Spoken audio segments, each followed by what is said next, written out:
Welcome to another episode of Simon Says, where facts come first. I'm your host, Jenny Simon. And yes, I've missed you as much as you've missed me. It's been a rough couple of weeks. The bills have to be paid. And listening to the budget presentation, the estimates of revenue and expenditure slash budget presentation 2024. It felt like we were again in campaign mode. You know, it's for the first time really since I've been following the budget for many, many moons. It's the first time I really felt like that. Like, we were back in campaign. More people didn't know what they were supposed to say or speak about or contribute in the Senate and the lower house of the parliament. Everybody was just saying all kind of thing and doing all kind of thing and disrespecting the president of the Senate. Well, the Speaker of the House just goes along. But she really tried to put a lid on things, and with the help of the independent Senator Andre Lewis, we got somewhere a little bit. But first, I want to thank God. I have to, not want to, but have to thank God for His grace and His mercies, for His knowledge, for the knowledge, wisdom, and understanding He's given me so that I can bring Simon Says to you with pleasure. And that I do with pleasure. I want to thank my two young help, my technician and my executive director. They do a remarkable job. Thank you guys. Love you both from the bottom of my heart. They do this voluntarily. Thank you, thank you, thank you. I would like to also thank the management and staff of MTV. Now, I have a demographic of persons who don't do the social media. And MTV carrying Simon Says, yes, they do, twice a week, 5 o'clock on Wednesday and Thursdays, simultaneously with the YouTube channel. And on Sundays, they do a repeat at 5 o'clock. So those of you who want to sit down and relax on a Sunday, after seeing it on YouTube, can still do so with your family and see Simon Says. And so thank you, MTV, for accommodating Simon Says. Words cannot express really my thanks to you, but it'll have to do for now. Thank you, thank you, thank you. And thank you to my followers on MTV who, when they didn't see it, when they see a repeat, they quickly call some of them, what's going on, and it makes me feel really, really good about what I do to bring to you. I love you all. God bless you, MTV, and the best wishes for 2024 and beyond. And last but not least, certainly not least, my YouTube followers and fans. Thank you, thank you, thank you. Without you, there'll be no Simon Says. So again, I want to say thank you. We appreciate your support, your encouragement, and your love. And it's right back at you. And so I take this opportunity to wish you all, and by extension, the general public of Grenada, Carriacou, and Petit Martinique, or should I say Petit Martinique, Carriacou, and Grenada. Whatever happened to that phrase, huh? Yeah. So a Merry Christmas and a bright and prosperous New Year 2024 to you all. This is our final episode of Simon Says for the year for 2023. And so here is a special edition, right? We got a special edition for you. I know every time I'm not there, you guys make sure you ask for double the next episode. I wish you all a happy and safe holiday season. That being said, the struggle continues. The movie is still playing in theaters throughout the island. Therefore, Simon Says continue to view. I'll take a quick break and return. And when I return, I shall share with you the events, some of the events of the 2024 budget presentation, debate, call it what you want when you hear it, right? It wasn't without drama. It wasn't without drama. Be right back. Thank you for tuning in to Simon Says. To ensure that you never miss an episode, click subscribe and make sure to turn on the notifications by clicking on the notification bell icon. See you at the next episode. Welcome back. The presentation of the 2024 Estimates of Revenue and Expenditure presented by the Honorable Dennis Cornwall. 2 days later, he came back in a press conference, a special press conference, to announce the 25% bonus given to all public workers. In the same breath, he made it abundantly clear that 25% must, listen to the word, must be taxed. Let's hear him. One is to basically inform the general public and all public servants that the cabinet has agreed to provide a 25% of your basic salary for the period January to December. Sorry, let me go back again. 25% of your basic salary, and that would be paid in December, the second bi-monthly section in December.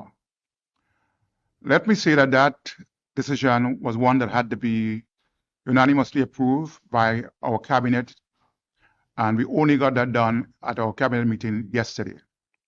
I would have liked to announce that situation earlier on, but without cabinet blessing, I could not have done it. So I would have liked to make that point at the budget presentation, but I was not able to do so because I did not have the blessings from my cabinet until yesterday.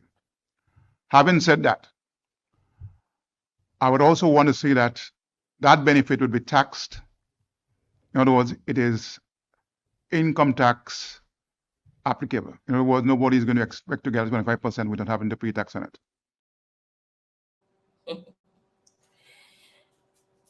Minister Cornwall and his cabinet colleagues, a mere 6 days after entering office, not years, not months, 6 days, took or got a $2,000 raise untaxable, tax-free, right? 18 months later, they took another raise of $5,000, which he presented to the nation. Again, tax-free. But he's here telling the public workers with an afterthought of giving them a 25% bonus, that they can't expect to get a 25% bonus without it being taxed. How about that? How conscionable is that? Huh? Then we had the leader of the opposition answering to the budget. In his rebuttal, he pierced several holes in the budget presentation without a return or a comeback from the government side. However, what we got was mudslinging, nothing new in the lower house, of course, more mudslinging than anything else, really. And so, of course, the leader of the opposition, he was not free of his own rhetorics, but very minimal, which was very surprising to a lot of people.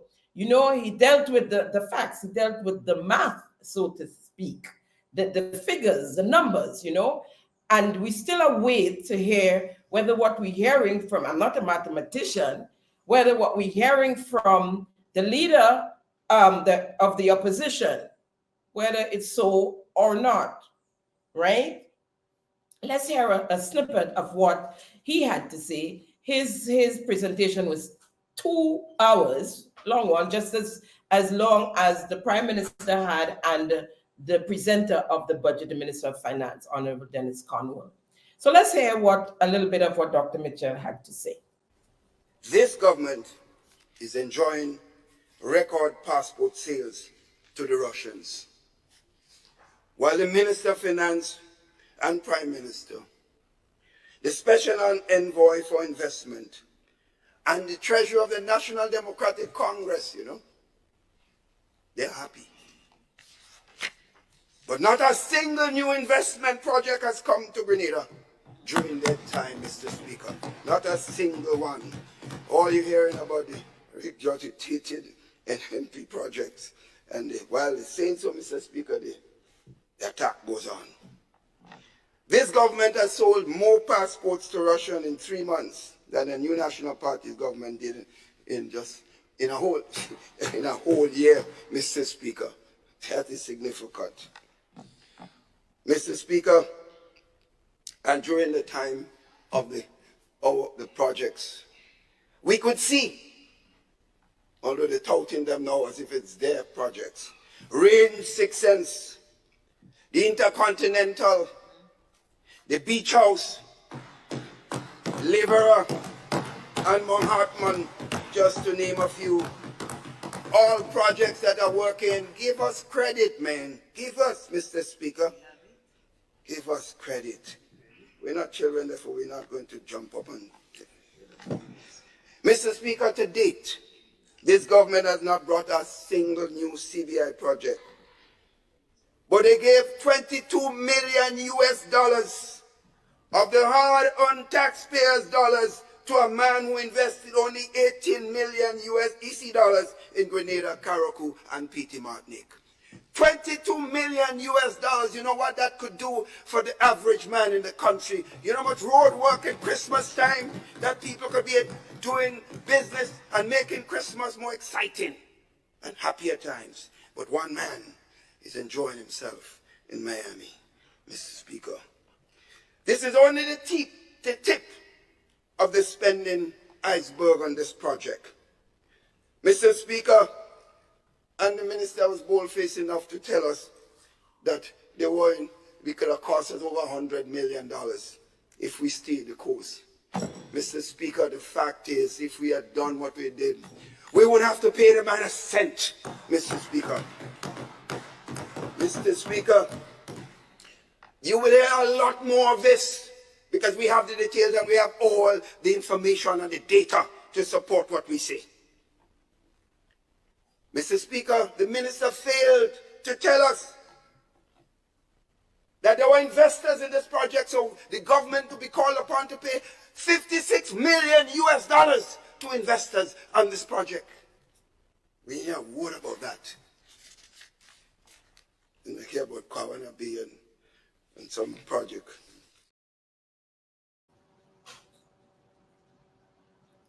He was correct in this. I don't know about the math and so later on, but he was correct when he said not a single new investment was announced.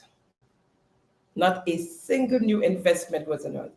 All the investment was still investments that was there in the pipeline, and we'll get the pipeline later, in the pipeline from the previous administration, the New National Party.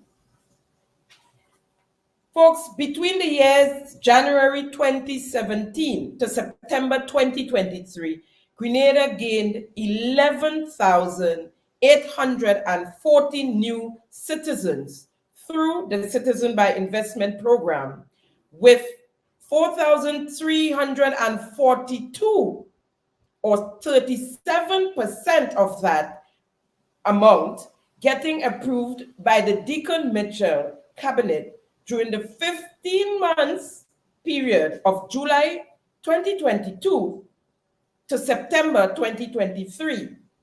The previous Keith Mitchell cabinet approved 7,472 new citizens during the period January 2017 to June 2022.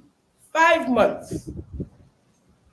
5 years and months later. 5 years and months later. What the NNP did in 5 years, the NDC took 15 months to do. Right? Record breaking. Record breaking. And so if that is not transformation, I don't know what is. That is transformation. So the leader of government business in the Senate, he decided to brag about this passport, the CBI program that they get, they holding down so good, you know. And he shove his hand in his pocket, man, and he smile and he swing from side to side, you know, and he let us know what the CBI program is about and how passport is sold to everybody, upsetting a few persons within the system badly. Badly, when I tell you badly, badly. And of course, putting the country in more jeopardy. Remember, we have problems. We have to have a visa to go to Canada, right? When some of the other islands in the Caribbean can just use their US visa to go to Canada. And then we have problems with the EU, and we have problems with the UK and the US, as a matter of fact. But here we are announcing in the Senate, in the Parliament of the country, for the world to hear. Let's listen to Mr. Sagaboy. The CBI program, such a successful program, being run under strict leadership, strict management. Madam President, we are with 5 or 6 international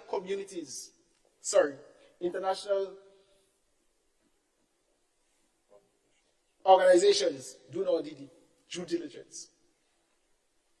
Madam President, so when we approve any CBI project or any CBI developer, and anybody want to be part of the CBI program, rest assured, Grenadians, that we are doing due diligence.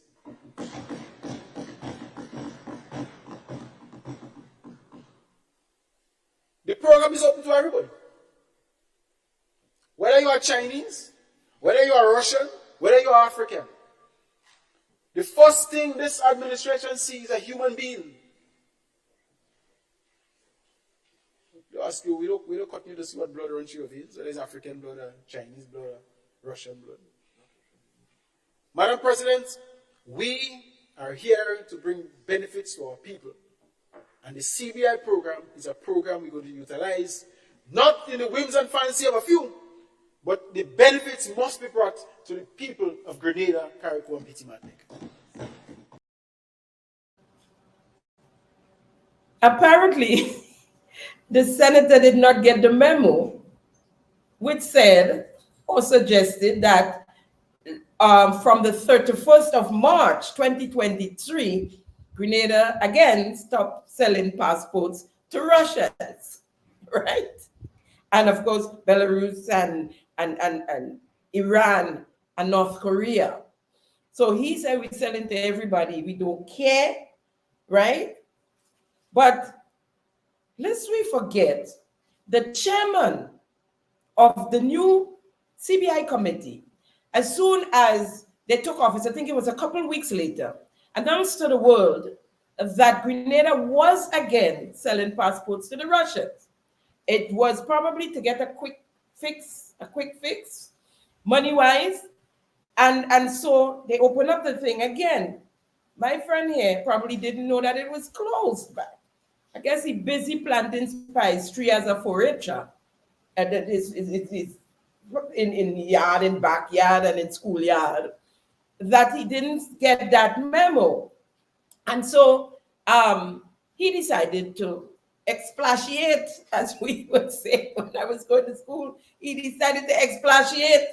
And so then I think it was in September, yes, the 10th of September 2023, on the Bob Report, the Sunday program, the chairman again announced that 90% of the passports that were sold during that period, that 15-month period, was sold to Russians.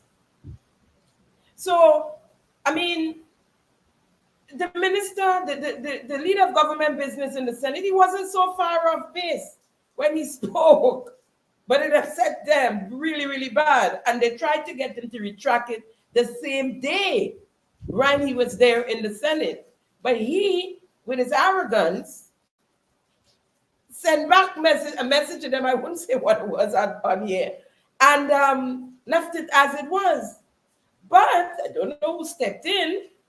Maybe the big boys or the big dogs stepped in and got him to retract, or he was supposed to retract, trying to do damage control, right? The next day when he was wrapping up in the Senate. Let's listen to him and the rambling. I want to address a couple issues that people may not have been assured of. And one of the very first one I want to address is the CBI program.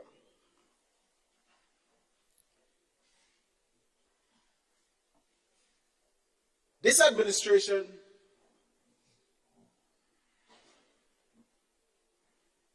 was interpreted to be an administration that's spending money wisely. And people were asking the question, where we getting money? Yesterday, I outlined a number of areas how our budget will be financed. And one of the areas that was highlighted is the CBI program. And some people raised concern that when the CBI program dry up, as some people are quite aware that this administration, the government of Grenada, as of March 31st, have not been selling passports to the Russians. But we not only selling passports, but in terms of business, the Citizenship by Investment program has not been exposed as of March 31st to the Russians. However, we are living in a free world. At one point in time, most of the Citizenship by Investment program was going towards the Chinese. So people feel that because there is no more Citizenship by Investment program going towards the Russians, we will not have money to finance our budget. But we have learned not to depend, Madam President, on one source of financing to our budget. And therefore, any Russian passport that had to be processed in Grenada, the application must have been inside by March 31st, 2023. And therefore, there should be no doubt in anybody's mind that the CBI program will flop because the Russians are not being able to purchase, to be part of the CBI program. Madam President, when one door is closed, many more are open. So rest assured, my colleagues on the other side, that the CBI program will continue. Your colleagues on the other side, you were supposed to come and retract your statement, sir. All this rambling about one door closed and many more open, and if the Russian in buy, we go get sell elsewhere. Saga boy, that's not what you were supposed to do. The people are upset that you went in a lane you wasn't supposed to go in. But the mantra of this NDC cabinet, anybody do anything, do what you want, say what you want, do what you want, do what you want, say what you want. And therefore, you got into a lane you wasn't supposed to get into there. You don't know nothing about the CBI. You was the one on the range project with the megaphone, shouting and protesting against that CBI project. You, right? So when you come now and you're showing off and you say the CBI program is so good and we selling to everybody, and to quote you, we don't cut you to see what blood runs through your veins, whether it is African blood, Chinese blood, or Russian blood. End of quote. Yeah? Proud, Saga boy. We don't know the story. All this nonsense about Russian and the people on the other side, that's not what you came there to do. They ask you to retract. They ask you to retract, to do damage control. Damage control. You come and you make a bigger mess of the whole thing. On the heels of that came a release from the CBI committee using the senator's name. And note I said using the senator's name. Let me read that release for you. And it says, press release, Grenada Citizen by Investment Program, Senator Adrian Thomas, correct statement on eligible nationalities. St. George's, Grenada, December 15, 2023. The Grenada Citizen by Investment Program clarifies and confirms that there has been no change in its policy debarring applications from Russia, Belarus, North Korea, and Iran.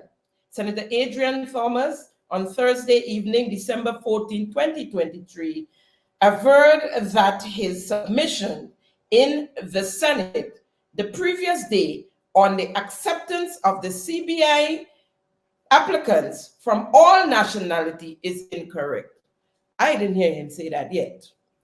In making the correction, he confirmed that in truth and in fact, applications are no longer accepted from Russia and Belarus as of March 31st, 2023, and that the long-standing ban on North Korea and Iran remains in full effect. Grenada remains committed to the 6 CBI principles agreed upon between the United States Treasury, the 5 governments of the Eastern Caribbean investment migration programs on February the 25th, 2023.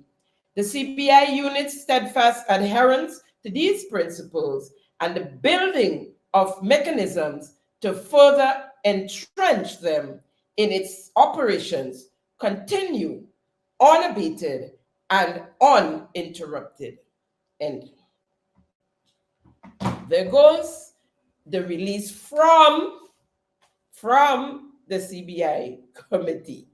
Moving right along, and we're going to go to the Minister of MIT in the lower house as he presented. And he had an hour. And first, let me say, within that hour, I heard nothing of the $2 million US that he got from the Indian government to develop his coconut machinery, his coconut industry in Grenada. $2 million US, you know. Imagine, and that's his grant money, grant funding. And you was able you succeeded in getting that type of money. They gave you $1 million first, and then they called you back a day and said, Andy, we are now going to give you another $1 million US. That type of government we're talking about there in India, them that call and say, we're going to give you another $1 million. Imagine that. And we had a budget presentation. Instead, He show up with a piece of pipe, have number 10 as his props, with a piece of pipe holding there. She show when she's supposed to give it, come up, not yet, come back up. A piece of pipe, a piece of PVC pipe. To talk crap. Let's hear it. The project implementation record of this NDC administration stands in stark contrast to the project implementation record of our predecessors. Mr. Speaker, I believe that every government needs an MIT. Prior to this administration being in office, Mr. Speaker, our predecessors' excuse and their mantra was, this project is in the pipeline. Mr. Speaker, this is a pipeline. Mr. Speaker, that project is in the pipeline. Mr. Speaker, everything is in the pipeline. What pipeline? Mr. Speaker, CDB and World Bank funded projects had little or no implementation. These projects, Mr. Speaker, was said by them in the pipeline. Mr. Speaker, I'm talking about grant funding, money that we didn't have to repay. Imagine that in the pipeline, Mr. Speaker. Mr. Speaker, what pipeline? Mr. Speaker, is it this pipeline?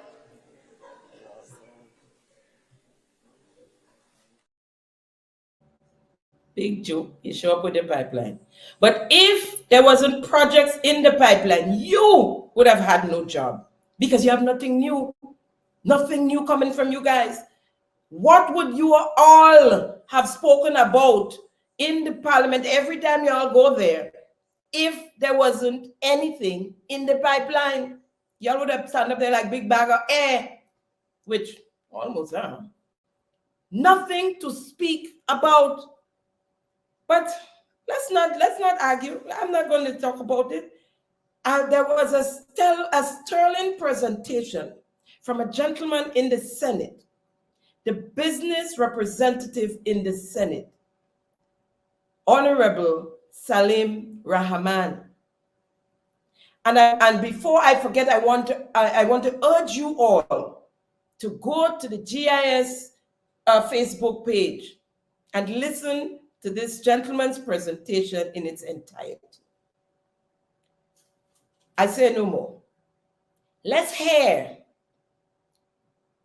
what he had to say in the Senate. Ram Supermarket, that new red building by Sugar Mill Roundabout in the south. They have already employed over 100 Grenadians. I'm not speaking about the construction phase. I'm speaking about just the finishing phase of this business, the readying of that business for us, the consumer. The supermarket floor was done by a Grenadian. Actually, the first contractor didn't have enough tools to do the job. He was ambitious, but he didn't have the tools. So they had to bring in another contractor to get the job done. As I understand it, the graphics on the building, which is quite a lot, were done by two local graphic design companies, Grand Graphics Designs and Design Experts Grenada Limited. Madam President, in my discussion with 4 managers on that site visit several days ago, 2 Grenadians and 2 Kittians, from 2 people from St. Kitts, they have provided 80 new jobs to Grenadians already, 80. And 3 managers and their families have moved to Grenada. And those families who need a place to stay, a vehicle or vehicles, their children must go to school. So you see the spin-off. The same would be true for Silver Sands Beach House project, opened just this week, and the Six Senses Resort scheduled to be opened in 2024 and February, I believe. These are exactly what we need for business to increase. Consumption must increase for business to increase. Madam President, looking into this UK SIF grant funding, I wanted to know what it was all about and what it was going to be used for. And I want to share that. I noticed that a feasibility study was done with detailed designs for improving climate resilience and safety along 26 kilometers of Western Main Road from the capital of St. George's to all the way up to St. Mark's. A road safety assessment was done, an institutional capacity assessment and preliminary capacity building program was done. The expected outcome is an improved design for a future capital project along that corridor. Another project is called the Water Supply Expansion and Sewage Project. That is valued at 54 million EC dollars. And that's grant money.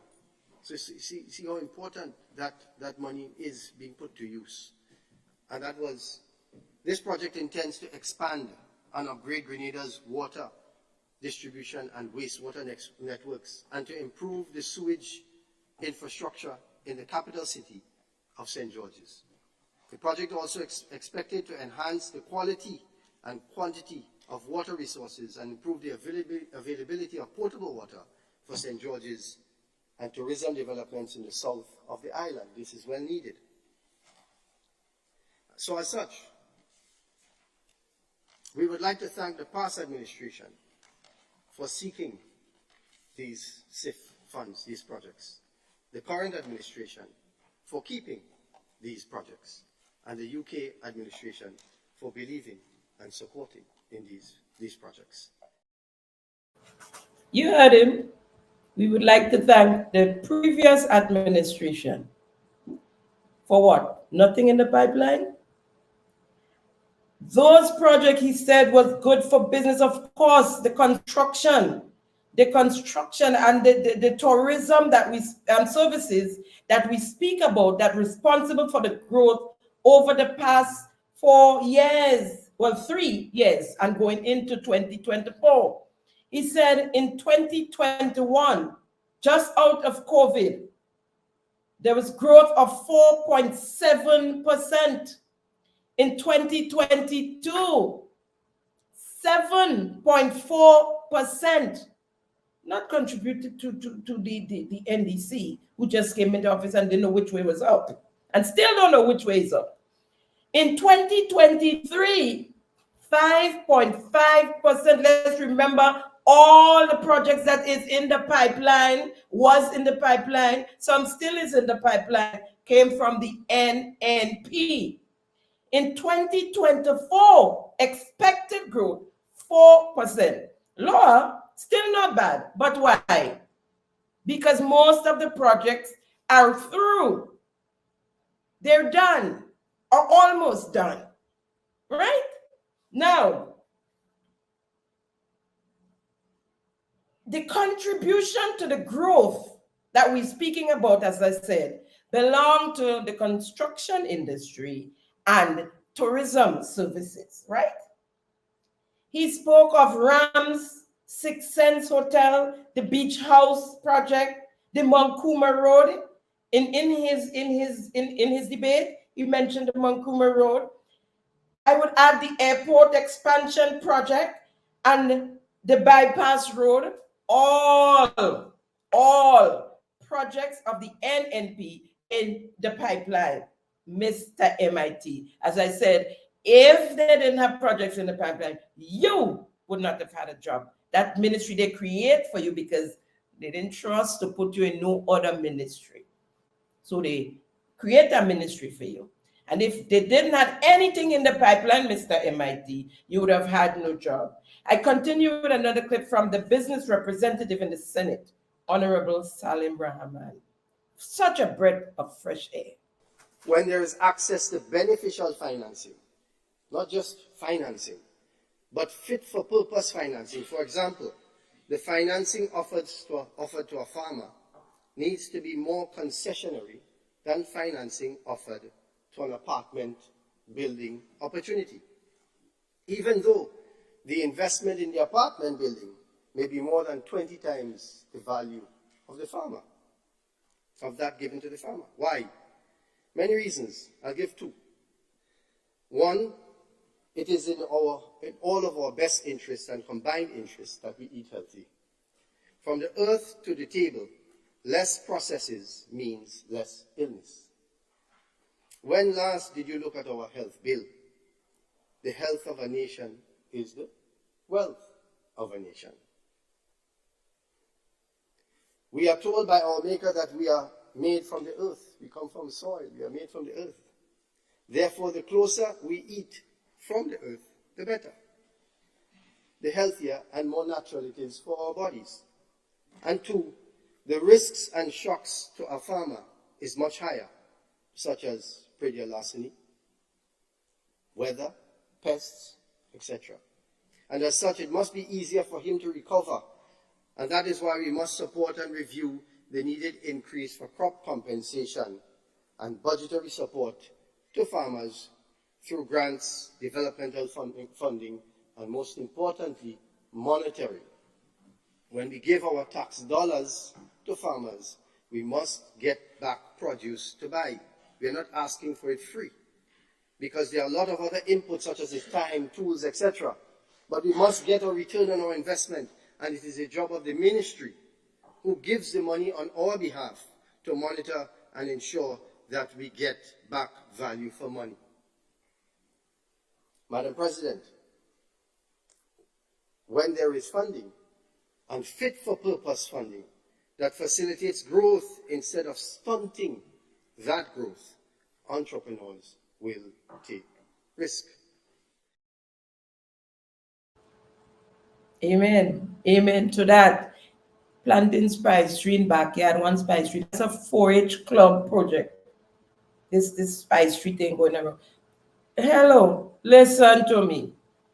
We passed that stage long time ago. Long time ago.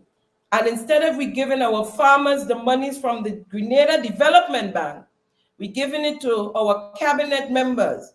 Understand another one got, word is, another member of the cabinet got money from the development bank. But we got to deal with all of that in the new year. Right? Millions of dollars to Mr. Pipeline, Mr. PPC Pipe. Millions to pay off his bills, to pay off creditors, to pay off the suppliers, to pay off bonds check throughout the island. Imagine a minister of government in the cabinet, name up on list, business name up on list, and personal name up on list in government places saying, don't take checks from this person. Hello? This is what we have been reduced to, my people, right? And you're coming there with a piece of pipeline. Oh, look, huh? He spoke about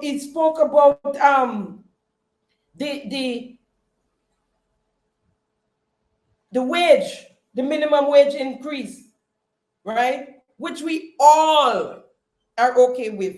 Although most of the businesses in the country already was paying more than $700 as minimum wage. Quite a few of them was already paying the $1,200, right?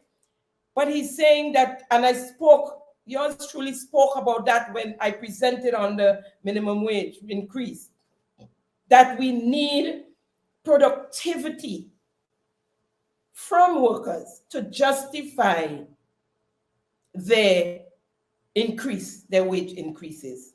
As I said, go listen to this gentleman's presentation.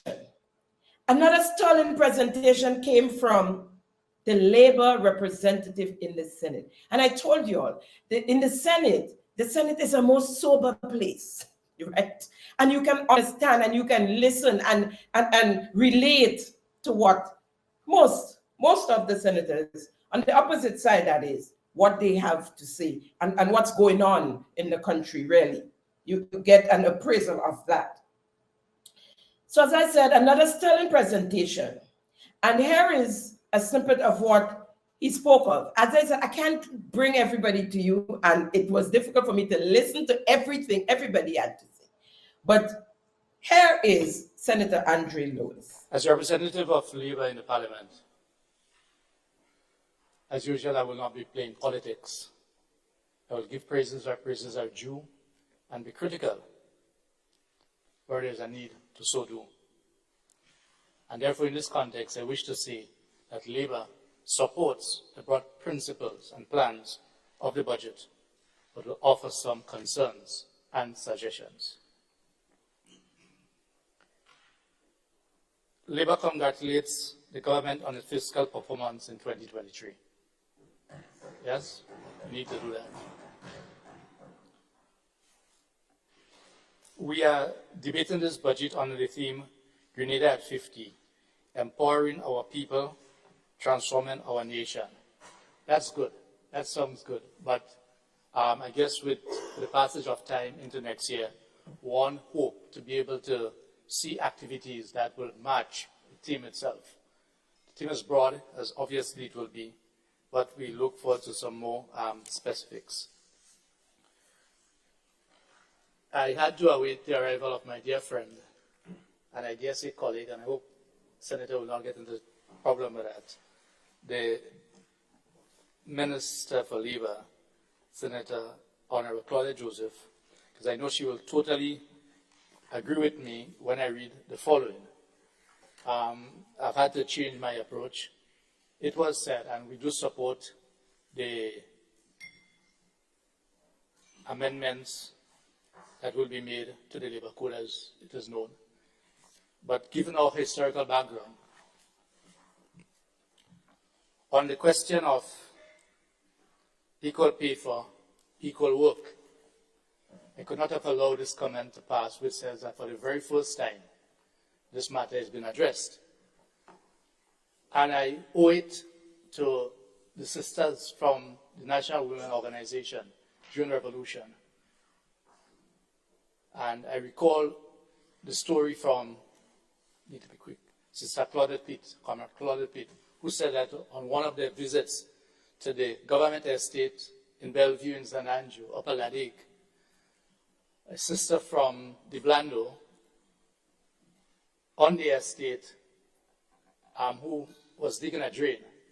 And when Comrade Bishop and the other sister visited the estate, she complained that we are working as hard as the men, but we are paid less. And Comrade Bishop undertook to ensure that this matter has been addressed, and immediately the law was amended. And it found itself into the existing Labour Code. So I'll just read for the record's sake. Equal pay for equal work. This is Part 4 of the Employment Act, Section 27. Every employer shall pay male and female employees equal remuneration for work of equal value. And I rest this there. I think it's important to have clarified this. I don't think any one of us would ever have expected the Grenada Revolution to have lasted for 4.5 years and all the progress that it made and not address this fundamental issue. The issue of maternity leave, everything came from there. I now go on.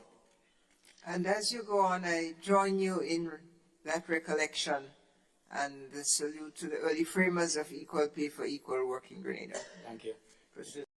It seems like the Minister for Labour is not aware, or rather familiar, with the Labour Code. Now, I think they better use the few days holidays to update themselves on the history. Grenada did not just, we didn't born in October 2022, or worse, in June 2023. So things have happened before. And so if you don't know, don't say things like, we're the first. Don't say that, please. And it is just a load of arrogance and ignorance, being ignorant to the facts. And we've seen it and heard it time and time again. Stay in your lane. Stay in your lanes. Now we're moving to Hollywood. And I'm sure you know where I'm going once I said Hollywood. The theatrical performances and the batting of the eyes and the fine speech. This time with a lot of arrogance, my friends. Senator the Honorable Jonathan Lacrette 2023. First of all, Mr. Lacret, you are not the parliamentary representative of St. George Northwest. Let's get that straight. Let's get that out of the way. And therefore, sir, you or any of your colleagues in the Senate should not be presenting on behalf of any constituency. You don't have one. Kitty, Gloria, Kitty, Quince, Kitty, David, Andrew, none of you. You don't have a constituency. Here is that theatrical performance, which was stopped in its track by Madam President. I'm so proud of her. She's grown tremendously, and I'm proud of her. Woman power, hey! Let's say, Senator Lacret. Madam President, true constituency representation lies not in the voidness of narration, nor the spectacle of political theatrics, but it lies in the humanity of being the people's voice, being the people's vindicator, and being the people's vanguard. Lacret 2023. Over the past 17 months, Madam President, my team and I have been consistently on the ground in St. George Northwest, week after week, month after month. And we recognize that in order for us to have the political gap bridged in that constituency, we must start by working together for the common good, and we must have a holistic approach towards representation. The next sentence I'm about to say, I make it with no apology because I was born and grown in the constituency and I worked there for 21 years as an educator, teacher, and principal. It is the constituency, above all constituencies, that has been badly divided by politics. Badly divided by politics. Anybody that's coming to bridge any gap has a lot of work to do. Together, Madam President, my team and I have formed the Council for Human and Social Development, also known as the Council for St. George Northwest, with 2 representatives per community sitting on that council, ensuring that community development, community empowerment, and poverty eradication is their mandate at this particular point in time. Madam President, the Council has a very strong focus on education in the constituency. In fact, so strong that we have adopted all of the schools in the constituency, from primary to secondary. And to show our support to the educational thrust in the constituency, on September 4th, when the new academic school year started, the Council delivered in excess of $27,000 to every school. It was divided to the schools in that constituency. For those of you who had the opportunity to look at the news, you recognize that the principals were very elated because, as a former principal, Madam President, starting school at the beginning of the new... Point of order. Thank you. Senator Lacret, please yield. Senator Andrew Lewis, take the floor. Thank you, Madam President. Well, everyone knows that I was not here yesterday, so I don't know if this matter was addressed and it was clarified. But I'm here in a constituency report in terms of St. George's Northwest. And where I know, for instance, that I'm seeking to understand what is happening. I mean, I was taken aback that I spoke to my colleagues here too, and as I said, I was not here yesterday, so I don't know, but I'm seeking, yes. So, yeah, I thought we were debating the budget in terms of ministerial issues, but I'm hearing constituency reports. Thank you. It is a budget debate. I have noticed that different speakers will speak about what has been accomplished in their constituency under the conversation of the previous budget and that achievement as it relates to the budget under consideration now. Yes, Senator. Please permit me. I'm not aware that we have constituency representatives in this House. I'll be guided by you, but I'm not aware. You see, I'm trying to ensure that we maintain a certain level of decorum. The Senate has been respected and has been identified, has been different to the other place. And therefore, I think it is important for us to address issues very early. I am not aware that any one of us here. Now, I have constituents, not a constituency. I mean, I represent Labour. But when we start speaking about the political divisions in terms of how our islands are divided, in terms of constituencies, as far as I'm aware, this is for another place. If I was to use a local colloquial. So I just thought I should, and I'll be guided by you. Thank you. I offer guidance to the minister, the senator, that his report will be made within the context of the rules of the Senate. Well, Madam President, on that note, it's a bit unfair because others that went before me had an opportunity to present on their constituency. That's the format that we took, that we present on our constituency in the first few minutes of our budget presentation, and thereafter we start our budget debate. So I think that the precedence has already been set. I would like to continue, please, Madam President, with your permission.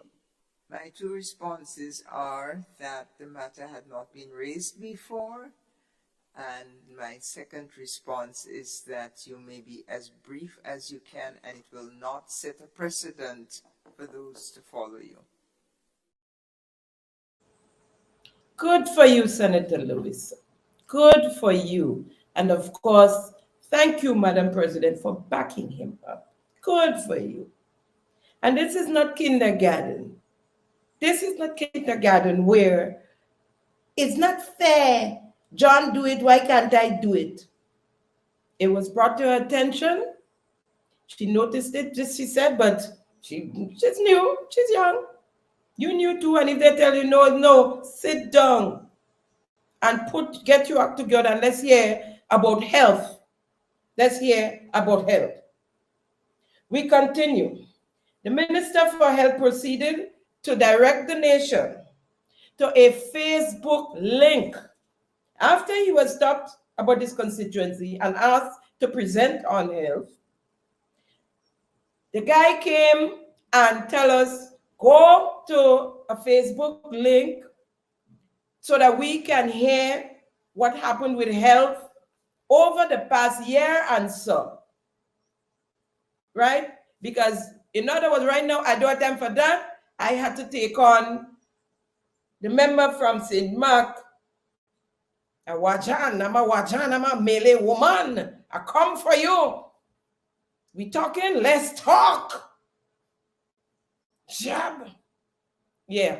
So he not time to tell us about it. Only go on Facebook and see Wallace see there. I will give all the link. Check it out. This is what happened. We had a whole press conference. We had a conference and we talk about it and this is what it is. Go there and find it.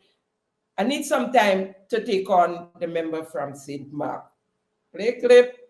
Madam President, like every ordinary Grenadian, if they have been listening to the debates taking place in the lower house, I have been watching very keenly and very carefully, and I am not going to take any time this morning and rehearse the achievements of the Ministry of Health for 2023, but rather ask the nation to please turn their attention to the link that was posted in the GIS chat room online, and that link is going to take them to the National Health Update that my 17 team staff and I gave the nation on November 8th, 2023. All managers over the health sector sat and they prudently had a discourse with the nation as it relates to the $114 million we requested in the last budget cycle to outfit the health sector and how it was spent. and the areas of achievements that it was spent on. So the link has been posted multiple times, and the nation can turn their attention to that link. And it's a 3-hour update, and they can definitely review and thereafter make or draw their conclusions. You all got that? He continued. Madam President, it is not easy. I heard in the lower house that in the other place there were many things that were mentioned by the Member of Parliament for St. Mark. And Madam President, what I see unfolding before my very eyes in the other place is a classic case of political senility. And based on the presentation of the honorable member from Sunset City in the other place, what I saw was clinically frightening from her. Clinically frightening. Simply because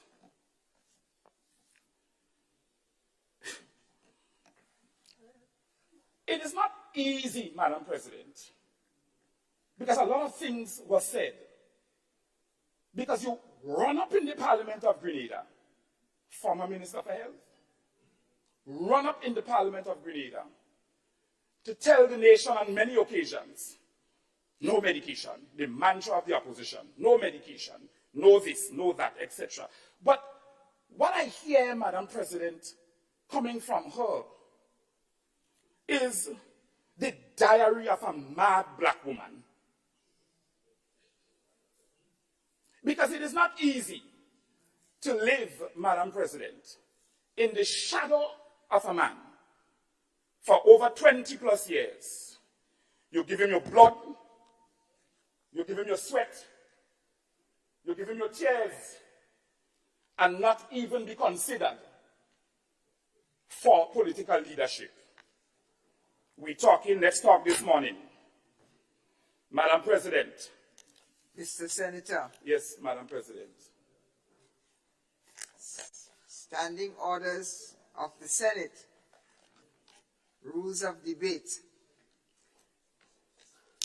Chapter 33 and chapter 36, I draw to your attention. 33 reminds us of time and manner of speaking. And chapter 36 reminds us of contents of speech.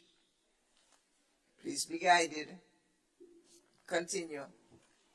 Madam President, can you explain a little bit, please, as it relates to the content that was mentioned? The reference to the mad black woman, I suspect it's the title of a book I have not seen, heard, or have quoted to me. And if it is, that's one use. And if it's not, I'm putting chapter 36 on the table. So that's why I leave it for you to decide. No problem, Madam President. Thank you. I would one day answer to please record that I am asking for that statement to be withdrawn, and I will move on. All you hear that blue-eyed blonde, long hair down his back, all you hear? That had to be a Caucasian. The statement has no reference. The statement of the mad black woman, if those of you would have seen the movie, has no relevance in the Senate to what he was speaking about. He just wanted to call her a mad black woman, to disrespect one of the oldest parliamentarians, a woman, in the country. It was pure disrespect coming from someone who said he was a principal, he's a pastor, a preacher, whatever he is, or was, and will be. Right? But he continued to ramble. He's rambling and he continued. And the truth is, I didn't listen for much longer after this few clips I would play because I'm waiting to hear about health. We're not hearing about health. He was one that asked several times to present on the budget and on the health. And he kept on rambling. It gets worse, you know. It gets worse. Senator Lacrette, Madam President. this budget has allocated $100 million to the Ministry of Health, Wellness and Religious Affairs. Yes, Madam President. We would like to hear your comments on that.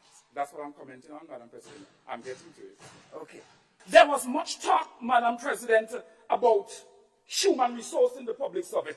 Everybody talking about we don't have enough nurses. We need orderlies. We need more doctors. Where is our medical school, Madam President? Where is our nursing school? I want to ask the country if they know, because I don't know. So maybe somebody can educate me. Where is our nursing school? Because prior to 2015, as far as I know, I was in the teaching service then, our nursing school was in full-blown operation, producing stellar nurses, stellar midwives that many international countries are glad for right now. Where is our nursing school? The nation got up one morning and just knew that no nursing school, no Grenada School of Nursing existed no longer. No dialogue with clinicians, no dialogue with nobody.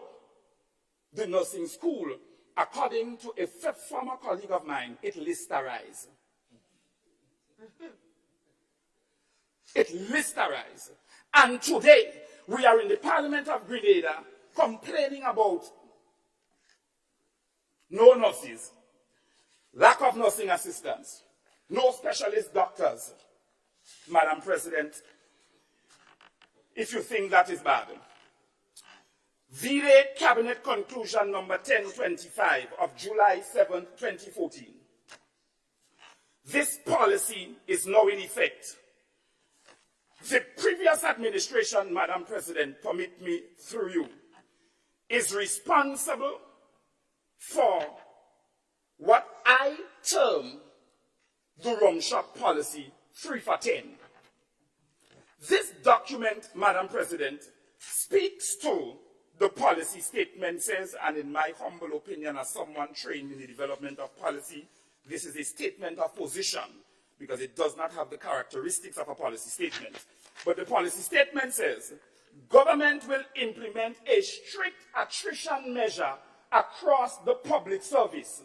When persons leave a job for any reason, the filling of this position will not be automatic.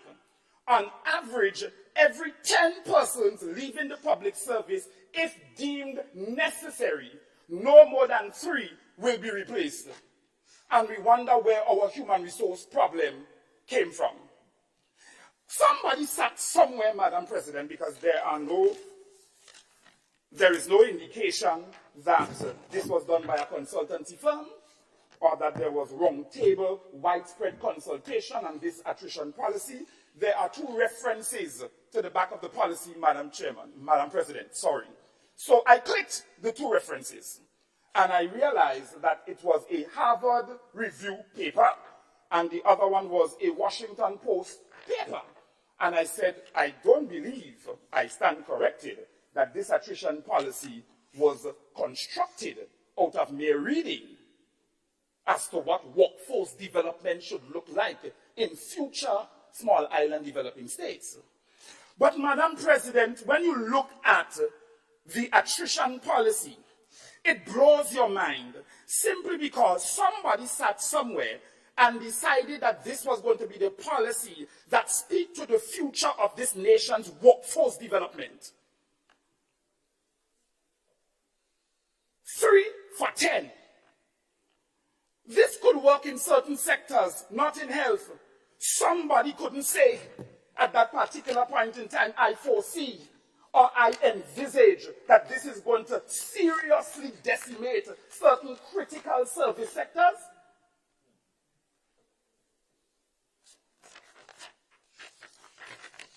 Under applicability, Madam President, this policy applies to all ministries and departments within the public service.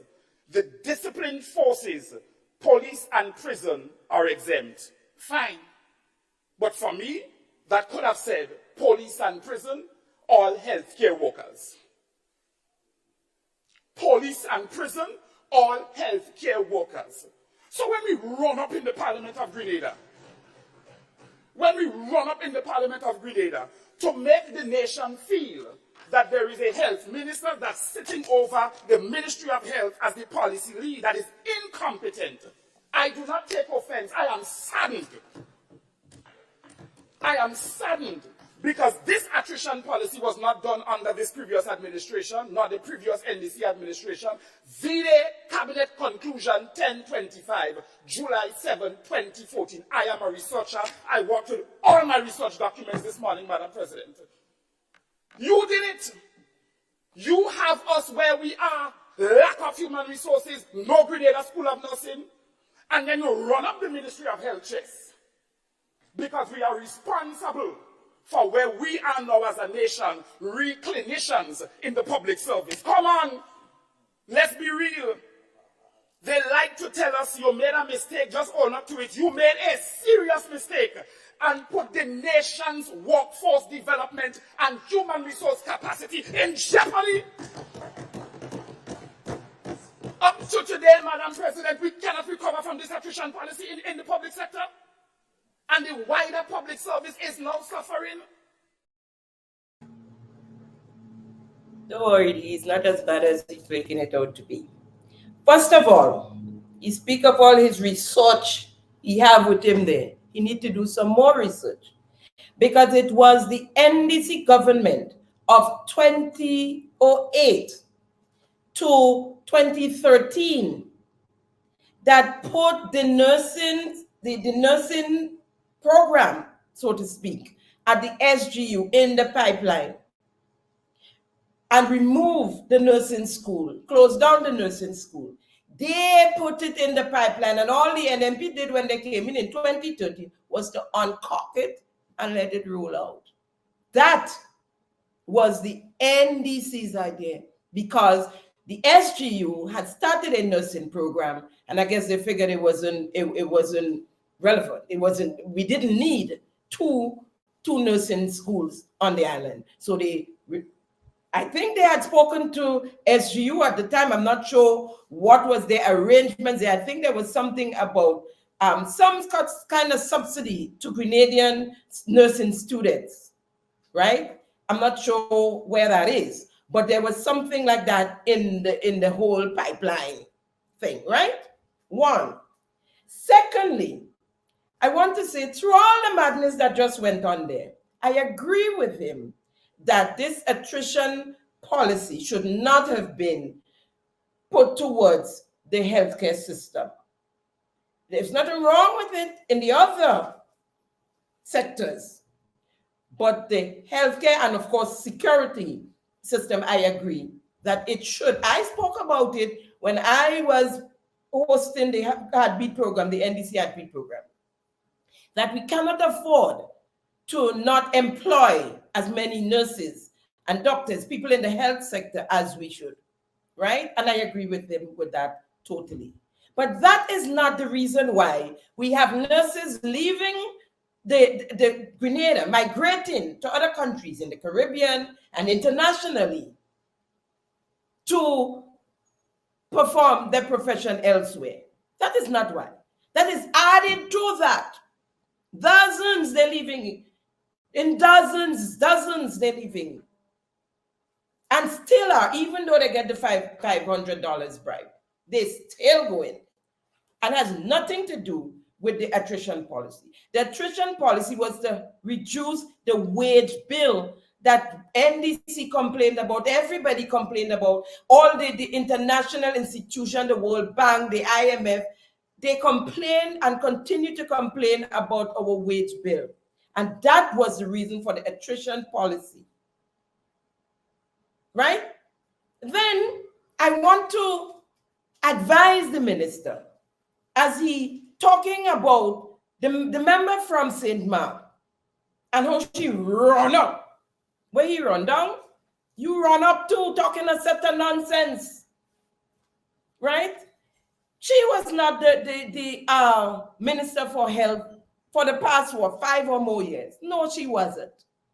And the Minister for Health responsible for what you're talking about there is sitting on the side, your side, in the other place, as you all say it. Number 10. Herself and Minister Nicholas Steele, when we had the COVID, and Minister Steele was responsible for that, which he did a damn good job of, I must say. We came up, I mean, we did very well compared to other islands. Speak to number 10 and ask her why some of these things wasn't done and all the crap you're talking about. Go to number 10. She's sitting and she's lying in bed with you guys. Speaking of number 10, this member has violated all the standing orders of the House. She had nothing to present, no contribution towards the budget debate.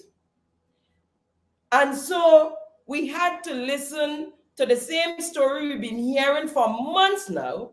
When she went, was it in Mount Hana, one of her villages in her constituency, telling us all about how much she cried at night, telling us how much, how badly she felt and how she was hero, now she's zero, telling us about Senator Gloria calling her all hours at night, all hours in the morning when she's in bed with her husband, and to talk rudeness. We heard it there. We heard it in the parliament when she made her speech when she was crossing the floor. Lady, you should have gone in peace. She talk about it there, the same thing and this and that. And now you come back in the budget to tell us the same things? How many nights, sleepless nights, how much time you went to bed crying, how much how Sister Gloria calling at 3 o'clock in the morning. We don't need to know that. This is not Kukute. This is a country we're trying to run. This is a country. Ataya said that this is not Kukute down below the house. So, you know what? Let's hear what she had to say. I recall the whole issue of bathroom and toilet came when I came into frontline politics. There were no programs as it relates to providing any bathroom before my time. And so in championing the cause and walking through my villages as I often do, I saw an old man, not very old, but he had a disability. He could not go outside. And so when I saw him, I then reached out and I said, Francis Mohan name will always call until I go to the great beyond. So we had a management meeting and I said, you know, I met this man and he needs assistance. The government doesn't have that program. He said, well, let's do something now. And there's another one, Mr. Beggs, he said, well, you're going to give the sand and the gravels and the blocks. And Mr. Mohan said, I'm going to give everything. And my chairman is here. They lead to provide that bathroom and toilet through volunteerism for this man. So we did two, Mr. Speaker. We did two true volunteerism. When I traversed the constituency, I realized that it was something that happened, that is happening around the constituency. A lot of elderly they have to go outside in pit latrine. And so I came to the cabinet then, and I said that there was a special project for roads and drains and whatever. I said, can I use special project to pilot? So Mr. Chair, or member and Prime Minister for St. David's, you see why I have to be on this side. So I asked, let it be piloted in my constituency. And so I used that program to try to eradicate pit latrine. Well, Mr. Speaker, it was difficult. And that is the reason, there's a difference between WASH and what we had. Because it was difficult because some people do not have land papers, some elderly people, so they can't get no water, so we can't help them. There are some people with children, and we can't help them. So that's a difference in program. And another difference is that you take community by community. And it's not subjective. So that's what made WASH different. Because, Mr. Speaker, after I started my program, everybody said, all the other members say, it's an excellent program. People are talking about it, so let's duplicate it. And so they decided to duplicate it in every constituency. There are some constituencies, after more than 5 years, doesn't even even some don't even have 10 bathroom toilet. So it wasn't a priority in some constituency. But what this government is doing is making the wash a priority. We're giving them water. There's there's another clip from months before. Just months and mere months. It wasn't a very old clip. Let's hear her there. Mr. Speaker, and our people are not getting tired of this youthful thing. Because they know that the only government that really cares about them is the new National Party government. We need to look back as we talk about housing. During that time, how many people can say that we receive housing assistance under NDC government? NDC government see housing and improving the life of people, ordinary people as greedy and needy and greedy. That's what they call them.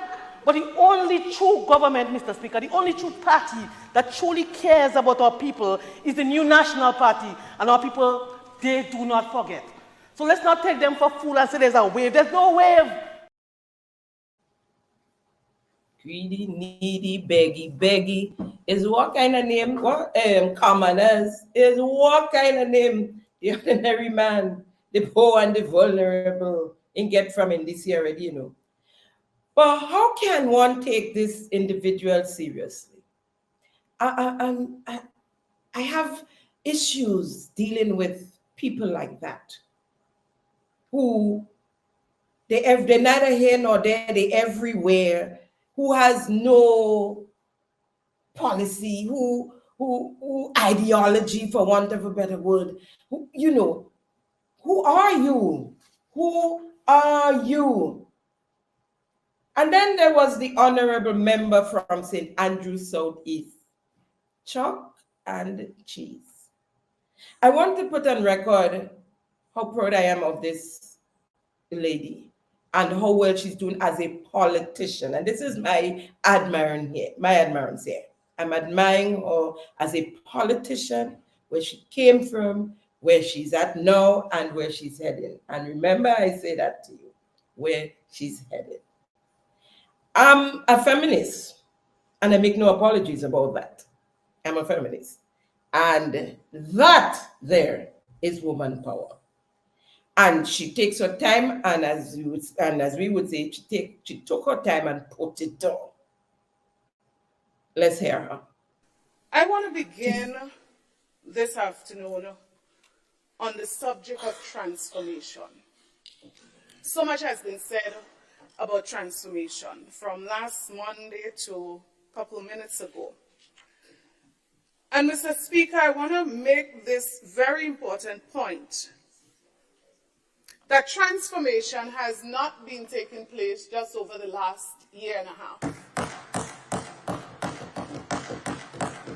And I say this way, Mr. Speaker, because I would not stand here this afternoon and say that the current government has done nothing in the last year and a half. We heard we've done nothing in 30 years. I would not reduce myself to this, Mr. Speaker. But what I would say on the subject of transformation is that when we speak about transformation, we are speaking about seriously impacting extreme and radical change, Mr. Speaker. That's what transformation is. And so we ought not to confuse everything that we do with transformation. And we use the word so loosely. So, Mr. Speaker, when we speak about the name change of a project, that's not transformation.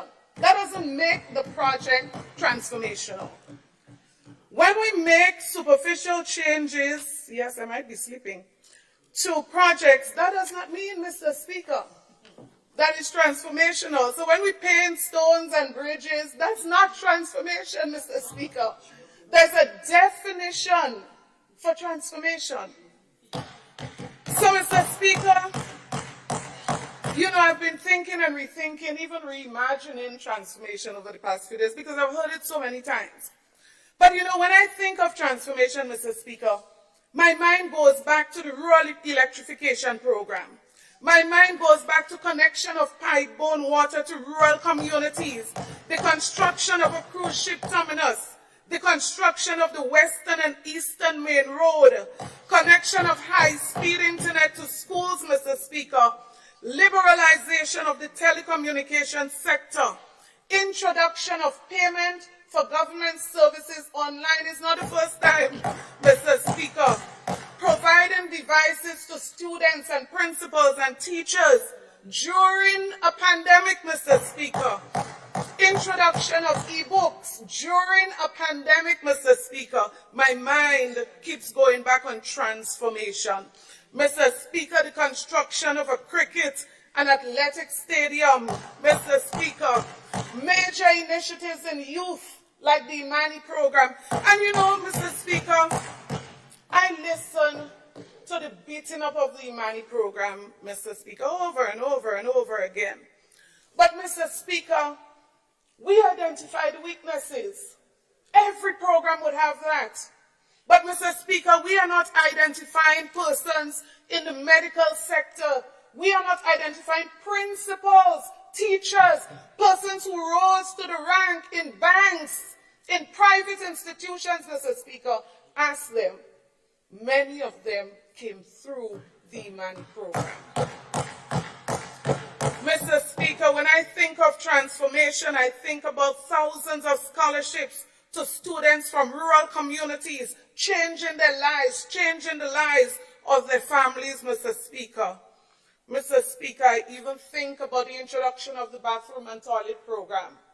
Call it whatever you want, wash, whatever it is, Mr. Speaker, transformation. But you know what's significant?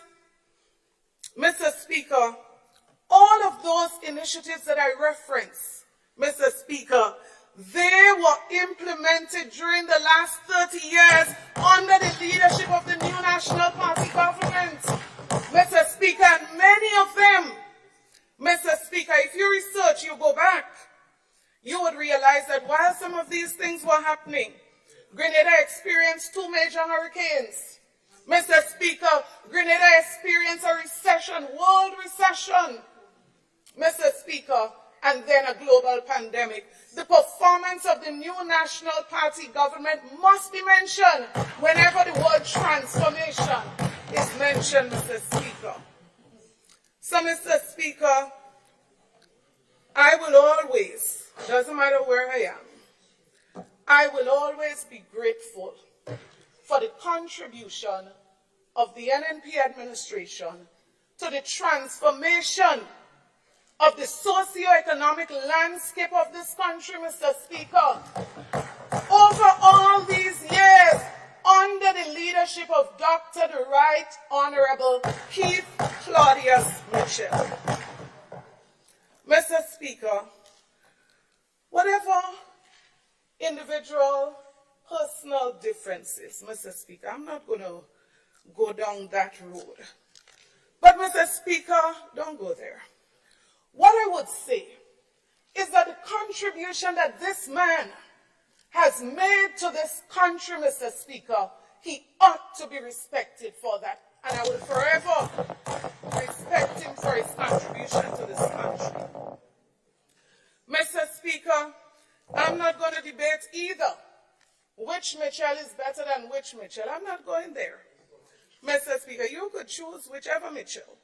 But what I know, Mr. Speaker, not long ago, this Mitchell was a hero.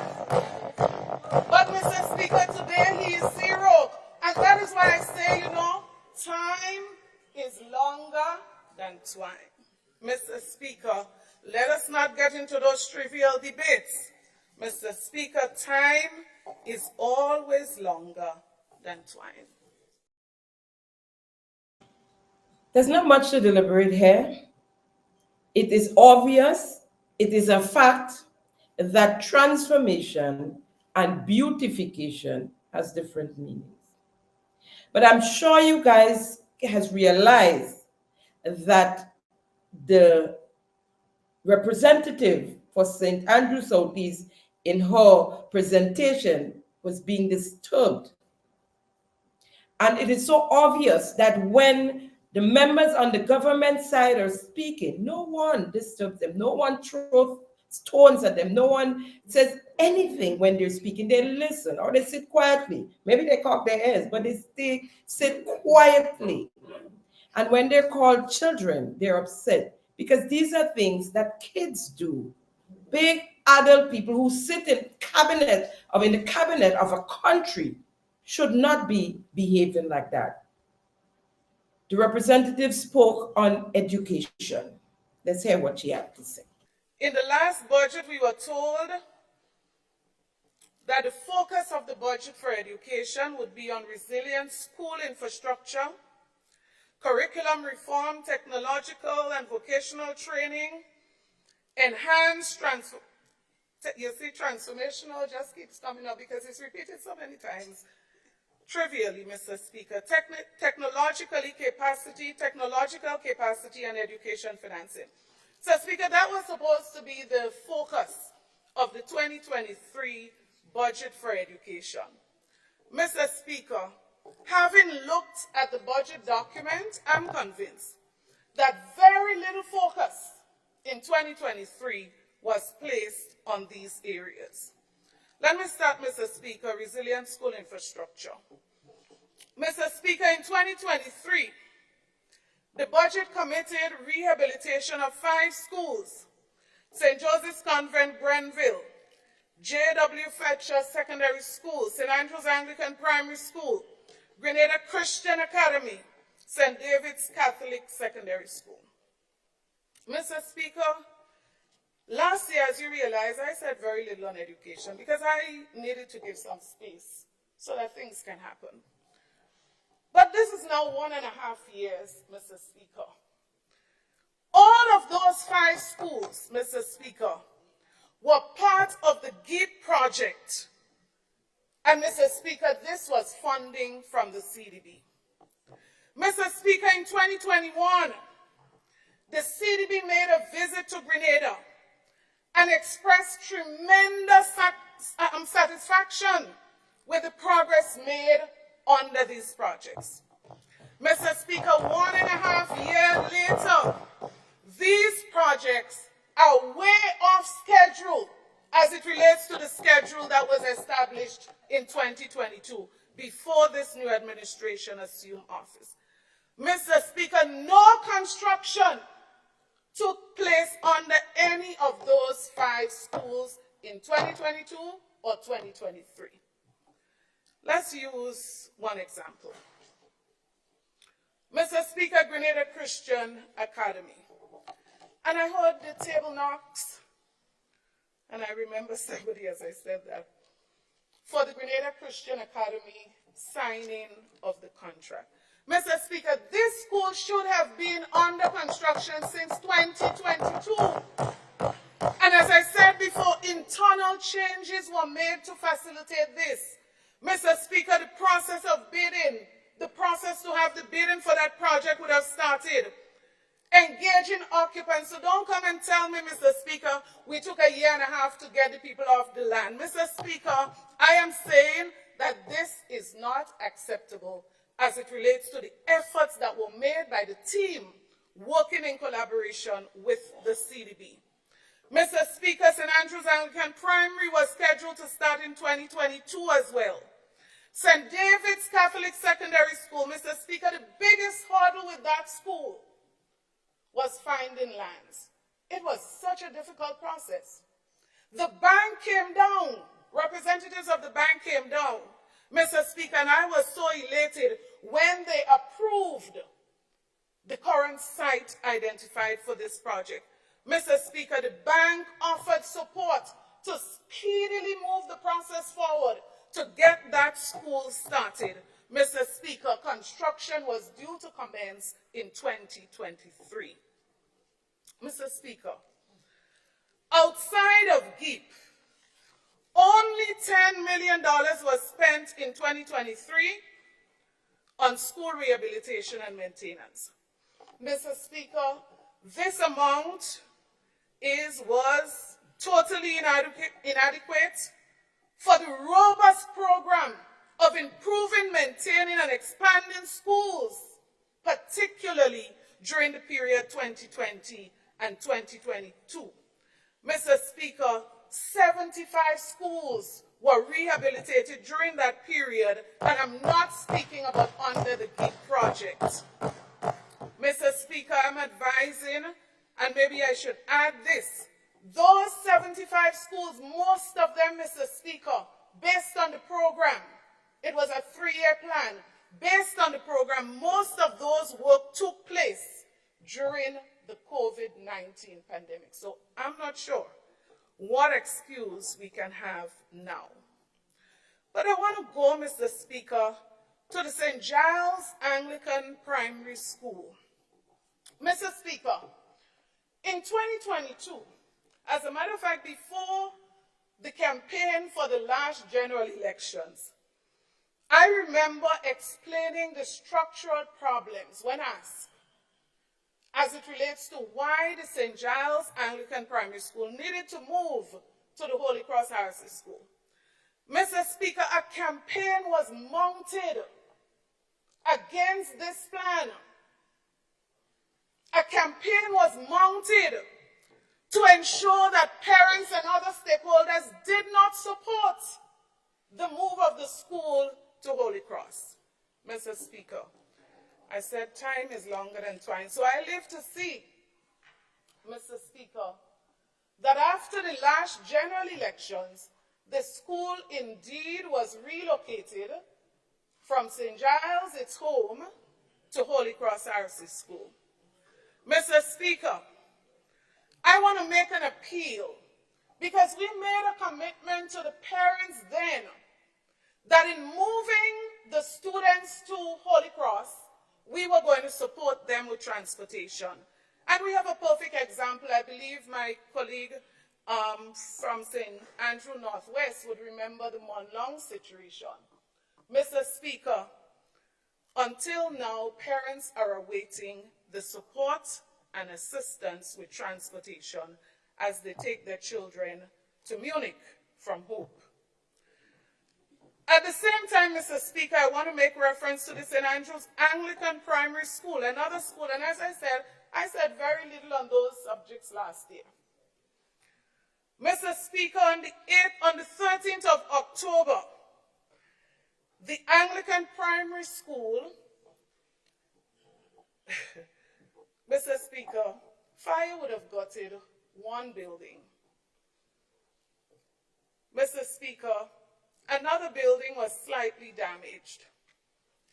And 2 other buildings comprising the St. Andrew's Anglican Primary School at its current location, 2 other buildings remained not affected. Mr. Speaker, looking at the situation, I had a conversation with a few contractors, and every single one of them said to me, they cannot see why this repair and rebuilding process cannot take approximately 2 weeks. They said we can take night and make day, get the children back to school. Mr. Speaker, we are going on to 9 weeks now, Mr. Speaker, and nothing has changed about this situation.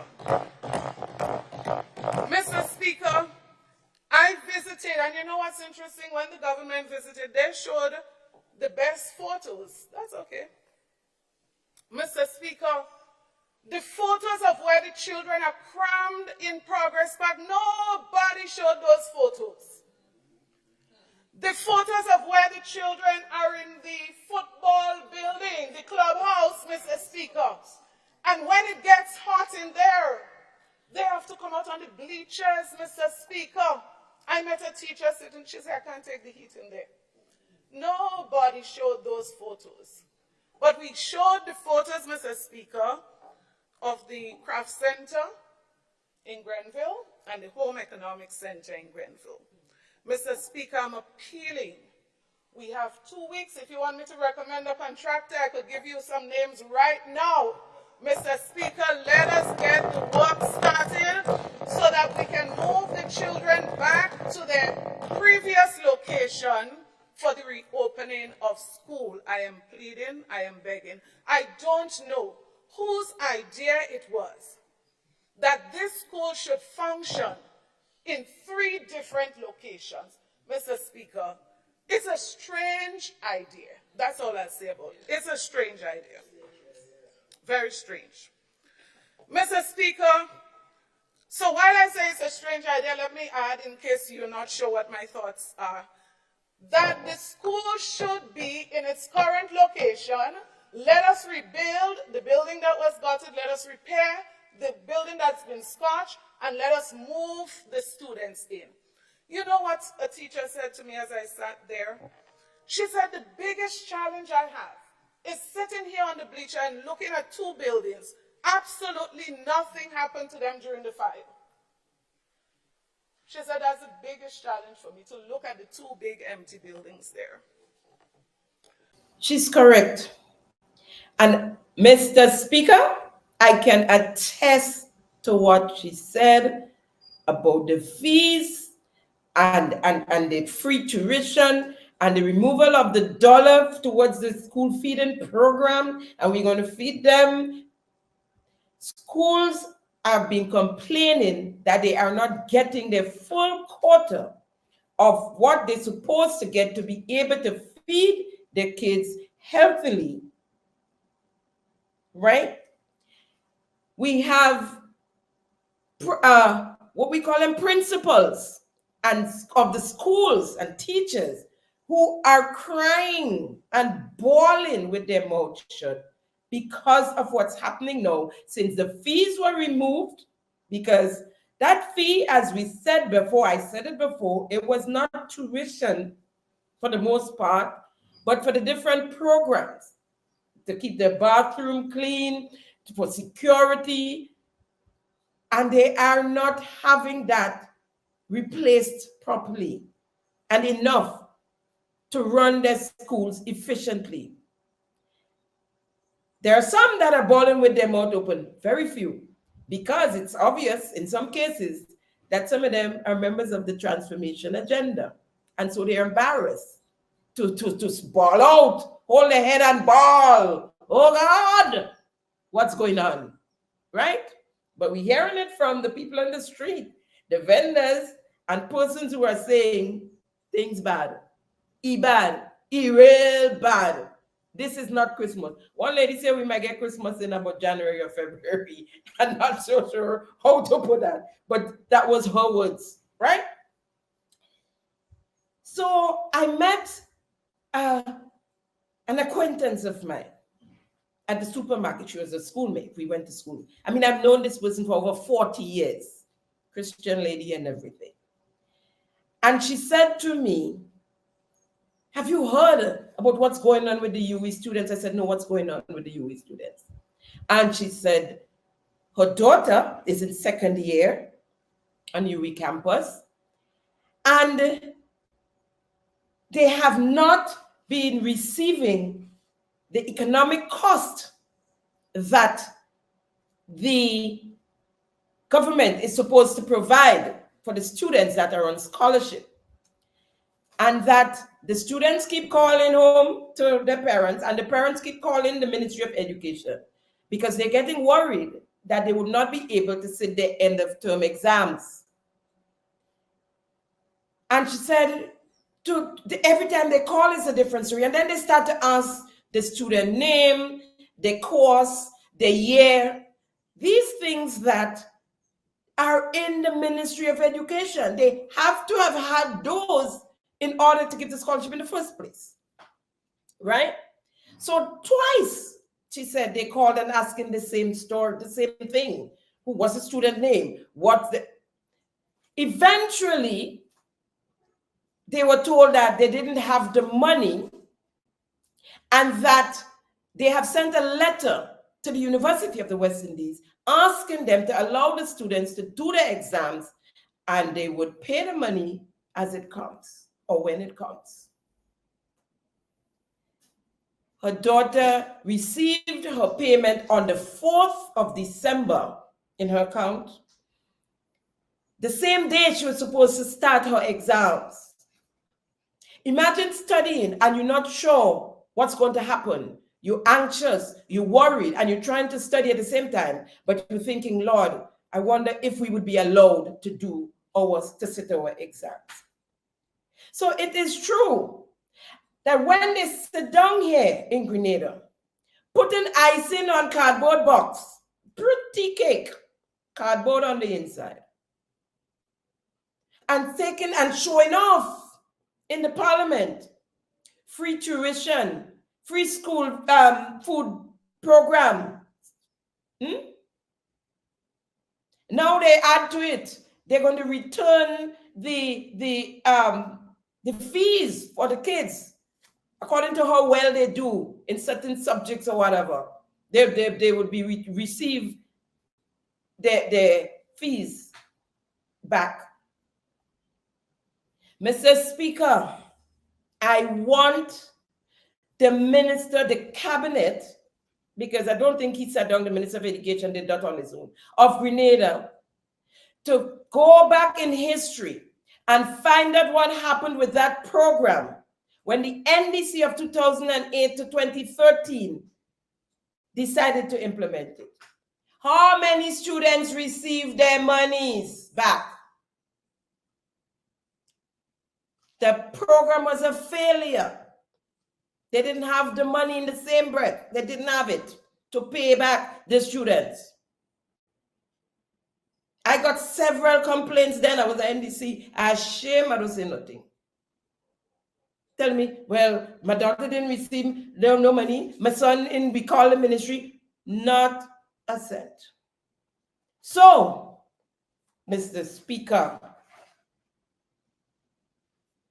the honorable member for St. Andrew Southeast did a splendid job. And again, I ask that you listeners and viewers, fans and followers, you go to the Facebook page and listen to her presentation. Mr. Administration, sir, show off is an expensive thing, you know. I can't say that. Mama used to say that all the time. Show off is an expensive thing. Just running up in the parliament and saying things doesn't mean it's going to happen. Yeah? You decide you're running up in parliament and say things. And then there was our beloved Prime Minister, the member for St. David. Mouth open, word jump out. A chronic case of foot and mouth disease. Let's hear him. We never said we would regularize the public service in 12 months. We said we would regularize it. And we have begun to do so. With arrogance, you know. I mean, I don't understand that. If this gentleman forget about social media, or if we think we're not listening, we just all a bunch of dummies sitting here and we're not listening and paying attention. Some of us are, right? And I know that most of us are paying attention. You said it several times in all forms. You say it by the stroke of a pen, but you actually use the words 12 months. Let's hear you. The Congress commits to regularizing the status of contract workers who are working for the government and Imani workers who are working for the government within 12 months of assuming office. Was that his twin brother? No. Do you believe this man stood in the parliament and said he said we never said that. And he himself said it. And had his disciples following him. Here is the Minister of Finance, the presenter of the budget himself. And NDC government will put an end to contract workers in the public service as soon as it takes office. There is no need for a parallel public service in Grenada. All workers will be given permanent status. Now to the Prime Minister and the member for St. David's, I want to beg of you, think before you speak. Be careful of what you say out there in the public. You talk about your cabinet colleagues and the reason why they need more money because of corruption, to prevent corruption. That in itself was very embarrassing. And now you in the parliament, run up in the parliament and talk about beggy and who could be bought and cannot be bought. All you listen to this. If you're hungry mouth, if you beggy, you can come and be parliamentarian. All kind of people come by you because they know you're hungry mouth. So you see, Mr. Speaker, you're a doctor, you're a professional. That's the point. Because you and I are professionals, we can serve. And people can't buy us. But sitting on his side in that place as parliamentarian is a sector beggy and hungry mouth. Well, maybe not now. Well, maybe from January, no, when they get in their big salary and the extra $10,000 to play kukute with. But to reach in the parliament, they had to be candidates on your slate as leader. They won their seat, and they didn't have to, but you brought them into your cabinet. The beggy and the hungry mouth and the ones that could be bought because they don't have no profession. For the most part, as you say, as a professional, you're in hungry mouth and you cannot be bought. And I mean, I call it names. As you said in your presentation, you call it names. I call it names too. And the minister say, we talking this morning. We talking this afternoon. We talking today. We talking. Sitting amongst you as members in your cabinet, we have Minister Ron Redhead. Never held a permanent job in his entire life. Never.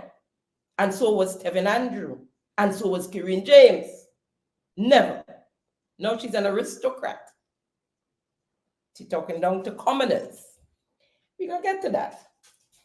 Then there was Joseph Andel, who since he came in frontline politics, didn't win, lost his job, and was doing a little bit of something in the courthouse. And temporarily. And was seen all along the western side, all over the day and night. Car breakdown, went out of gas, tire bust, all the way. Problems. Because he don't have a job. He can't support himself. Beggy, hungry mouth, can be bought. Then we have your blue-eyed boy, Minister Andy Williams. Well, I don't have much to say about this one because all of Grenada know. He owed all suppliers. He's still owing some. Even the monies he got from the millions he got from Development Bank didn't stop him from writing bounce checks. He's still owing several suppliers and distributors, but some of them are transformers, so they hush in and they're talking behind and they're whispering that he owed them thousands, hundreds of thousands of dollars. Huh? He got several young persons fired from their job in the chicken place in Pedmont, Thames. Several of them got fired for corruption, for doing con artist thing below the table. And who lost their job? They lost their job, and he went into the cabinet of Grenada right around that time. He went straight into the cabinet of Grenada, and them young fellas lost their job. He owned that chicken company too, you know. But they ain't saying nothing. Transformers. Right? Hungry, beggy, oi. Tooth bagay, where that one is concerned. And then there was Philip Telesford. He had his profession. He said, well, he still have it. He can't lose it like that. I don't think so. He's an accountant, chartered accountant. He left his job to go into private business. The fall farm, millions of dollars spent. Some investors pull out before he blinked twice, including allegedly so. You, Mr. Prime Minister, beggy, you and others pulled out millions of dollars he had to borrow to pay you all off for the the chicken farm bust. It's like we can't do good with chicken farm in Grenada. We must forget about chicken farm. Let me continue to import chicken. The chicken farm bust, and he left with a $10 million bill loan he has to pay back at a financial institution in St. George's. When he ended the income frontline politics, beggy, hungry mouth can be bought. As a matter of fact, maybe two. The minister for St. Andrew Southwest, I think had retired, so he was getting a pension because he would have been before 83. He would have got a pension, and then he was with the credit union, and so he might get a little thing, NIS, he would have get a good little thing. That would have probably helped him. He probably could have lived on that. And then, of course, Minister Cornwall, who had his job at managing the Dublin complex or whatever, something like that, right? So the majority of your cabinet, you turn around and speak, watching them and talking about beggy, hungry mouth, and you cannot be in the parliament if you beggy and hungry mouth because you can't be bought. So are you saying only rich people supposed to be serving this country? Is that why you're heading? That's why you're trying to send some of them to study and to bring in the magistrate, the who. Because it's only aristocrats supposed to be in the Parliament of Grenada. Tell us, Mr. Prime Minister. Tell us. All you think it's easy, All you think it's easy. And he said he calling names, so I call name. And I say that to say that it wasn't me. According to Shaggy, it wasn't me. The Jenny and the gang he spoke about, it wasn't me. And I want to say that it was irresponsible of the Prime Minister to call a first name and not the full name, the surname of a person, especially a name like Jenny. I had droves call him. Is that you? Is that you, the Prime Minister? No, it wasn't me. But it might have been what he wanted, so that people could think it's me. But it wasn't me. Folks, we have to I saved the best for last. Minister Kareem James. Let's play the clip. But I just want to say a special morning to my colleagues on this side as well as the other side of the house, through you, Mr. Speaker, and to all of the commoners in chamber with us this morning. Sleepy eye and husky voice. Somebody had to have given this minister a bad weed to smoke to come in the parliament. No, let me take that back. To run up in the Parliament of Grenada and call the guests, the visitors to the Parliament commoners. A bad weed. It had to have been a bad weed. And have the member sitting next to her grinning. As one of you all, NDC, a transformer, said to me quite recently, when we were talking, and I'm like, he said, somebody must be dragged bam on them. He don't understand for himself what is going on. Let me tell you, a bad dog for NDC, He says somebody dragged Bam Bam on them. He don't know what's going on. He say, is it Obia? He says somebody must be do them. Nobody do them. I said it from the start. They were not competent enough to be in the cabinet and the Parliament of Grenada. A commoner is a common man. Common people was referred to as persons without any significant social status, neither royalty, nobility, or aristocracy. One who just gets by. That's a commoner. About 10 to 15% of commoners live in towns and cities, while the rest of them live on the land that they worked. Although it varied from country to country, about a quarter of the commoners were serfs, one step up from slaves. and the rest were free to a certain degree to own land that they worked, to own the land that they worked. A peasant, and you have to Google what peasant means. A peasant is a commoner who works in the fields for very low wages. I take it, Madam James, you're nobility or royalty or an aristocrat, to scoff at the visitors in the parliament who came to hear about the country's business firsthand and call them commoners. Lady, you should be nowhere close to that parliament again. I saw in the news only last night, persons from St. John speaking about the state of St. John. The Guav town, they say Guav never sleep. Guav fall asleep now. As a matter of fact, Guav in a coma. And nothing happening. One lady said for the entire week, she's sitting with her table there with goods and not 1 cent made. That is what you have to study. And then in 2027, as you were told, you were told in your constituency by the Minister for Health, the people were told, all they have to check on is to put you back in office. And you're going to turn to the commoners to put you back in office. Right?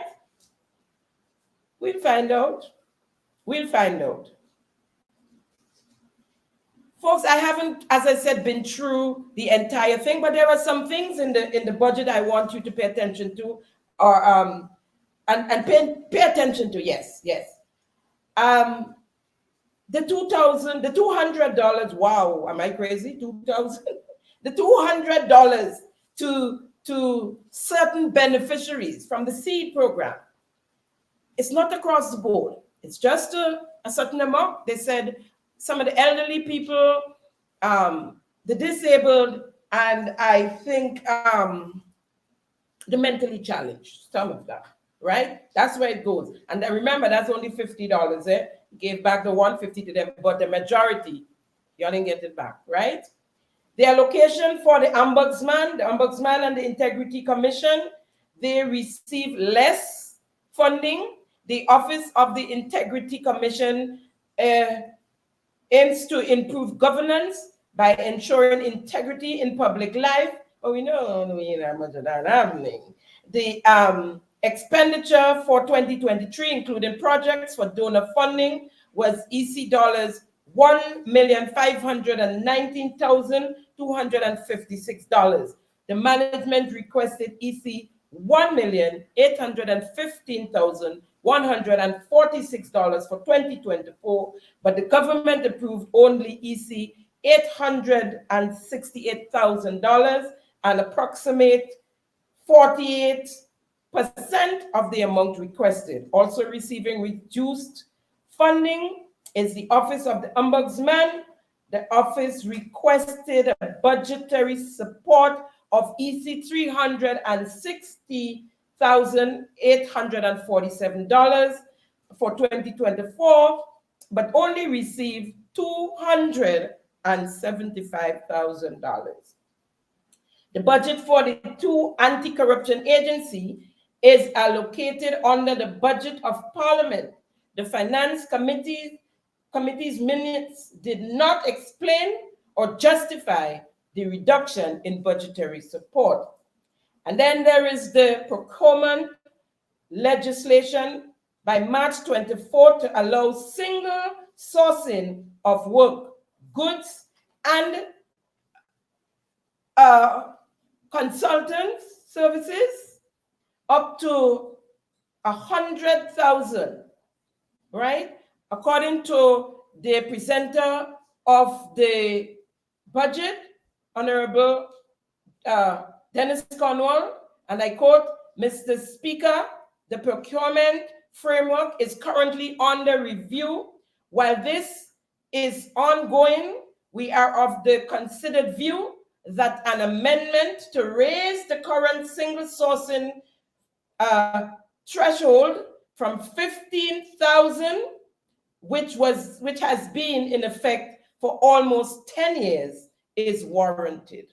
It's warranted, yes, because we need to give our friends, our family, and continue the nepotism and give them work without having to tender them. Folks, by moving the threshold to 100,000 for sole sourcing, it means there is no bidding. Government is eliminating the bidding process and therefore can hand selected contracts to selected persons. That legislation was put in place to tighten corruption in 2015, or rather to fight corruption in 2015, part of the new financial rule and regulations. We as NDC at the time, we kept on pressing. The administration then, the NNP administration, they passed legislation to deal with it. And now what did we do? We're going to amend it and open it up again, making way for corruption and nepotism. The Prime Minister spoke in his presentation of the gun violence, the rise in gun violence and gun crimes. He said he is not responsible. I'm agreeing with you, sir. You're not responsible for the rise, but you're responsible for curbing it. You are the minister responsible for what we call a security, right? And therefore, sir, as you said, it's something that's been there and it was supposed to happen. You said it was just a matter of time for it to get to Grenada because it's out there in the region. And so you sat down, you wait for it to come there, and now you just put your hand on it, just mea culpa. I'm not responsible, and that's it? No, we know you're not responsible, but you are in charge of the security of this country. And so you are responsible for making it safer. Yeah? You are responsible for making it safer. Questions? The nation needs an update on the Marijuana Commission, their findings. Were there any consultations? Because we're hearing also that come early next year, the legislation are going to be passed for the regularization of it, the legalization, of it, and the decriminalization of marijuana. As I understand it, quite a number of members of that commission had resigned months ago, and the commission was actually nowhere and doing nothing. And so we need to know how you arrive at going into the parliament to legalize and decriminalize. How did that happen? Who are the members of the commission now? We also need to know now the new members, since I think from the commissioner and others are no longer with that commission. Congratulations are in order, folks. Congratulations again in order are extended to the former COP, Edwin Martin. He has risen. He has gone again. He only got a new job, a big job, but what he likes best, and it's more lucrative and with more prestige, he is now the commissioner of the Royal Turks and Caicos Island Police Force, RTCIPF. Congratulations, sir. Best wishes in your endeavors. The appointment follows a rigorous open recruitment campaign, and he came out on top. Congratulations are also in order to my dear friend and attorney at law, Derek Sylvester, who left the island on the 20th, Wednesday, the 20th of December, for Belize to sit on the bench there as a High Court judge. I had the privilege of seeing him the day before he left. We spoke, we chatted. It's my dear friend. I'm going to miss you, sir. Farewell, my friend. Farewell, my friend. Is it true another member of the cabinet of Grenada has gotten a loan from the state-owned, or should I say, the cabinet-owned development bank? Folks, That's a wrap on today's episode of Simon Says. It was a pleasure conversing with you, keeping them honest. Thank you for joining and viewing Simon Says for yet another episode. See you next year, same time, same place, where facts comes first. You know, I have to leave you. Well, I did say at the beginning, this is my final episode for the year. And except as breaking news, you don't worry, I'll be there with you, right? So yeah, I have to leave you with something. I can't just leave you so. Here we go. Is it true, sir, that victimization has become the order of the day in Grenada's public service? Mr. Administrator, sir.